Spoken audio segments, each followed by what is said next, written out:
Aujourd'hui, je pose la question, qu'est-ce que les ARG et en particulier les ARG narratifs? ARG signifie Alternate Reality Game, ce qui signifie autrement dit jeu en réalité alternée. C'est un jeu qui utilise le monde réel comme support. Il permet aux joueurs d'interagir directement sur le contenu et d'influencer l'histoire. En général, un ARG est transmédia, c'est-à-dire qu'il utilise différents supports. Papier, site internet, réseaux sociaux, appels téléphoniques, etc. etc.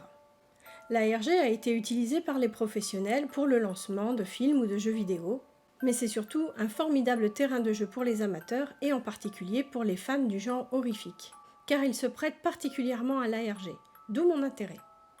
Les ARG, ce sont aussi ce qu'on appelle les mystères d'Internet qui font interagir les gens sur les réseaux sociaux. En général, ceux qui ont compris que c'est un ARG jouent le jeu et interagissent de manière positive, car ils ont compris que c'est un jeu et donc une fiction, quoi qu'il se passe.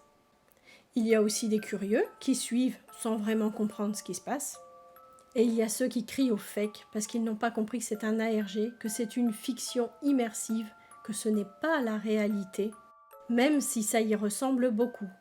Parce que c'est bien là le but d'un ARG, c'est de volontairement entretenir le flou entre la réalité et l'imaginaire. Ce sont des fictions immersives qui brouillent les frontières entre le monde réel et l'imaginaire et qui se déploient à la fois en ligne et dans le réel, c'est-à-dire souvent à travers les réseaux sociaux, mais aussi en utilisant tous les canaux possibles. C'est donc une autre façon de raconter une histoire. C'est plus dynamique, plus interactif, mais aussi plus perturbant. Et ça permet de voir éclore l'histoire en temps réel. En fait, c'est une expérience riche et très amusante, si on a compris que c'est un ARG, bien sûr. Un exemple très connu d'ARG est Cicada 3301. C'est un jeu de piste qui est apparu en 2012, qui a entraîné les joueurs entre décodage de code source, appel de numéros, recherche dans diverses villes du monde, recherche sur le darknet, etc. etc. D'ailleurs, à ce propos, je vous encourage très fortement à regarder l'excellente vidéo qu'a fait Feldup sur Cicada 3301. Je vous mets bien sûr le lien dans la description. Un autre ARG très connu est le jeu Petscop. Cet ARG a débuté par une chaîne YouTube qui parle du jeu Petscop. Et là aussi, Feldup a fait une très bonne vidéo, donc je vous mets le lien dans la description. Je développe un peu plus sur l'ARG narratif. À la différence de par exemple Cicada 3301 qui est vraiment plus un jeu de piste, un ARG narratif va chercher à raconter une histoire. Et les joueurs vont pouvoir intervenir dans cette histoire. Un ARG qui m'a beaucoup plu, c'est Marble Hornet. Cet ARG mêlait une chaîne YouTube, qui s'appelait Marble Hornet, et un compte Twitter avec qui les joueurs pouvaient communiquer.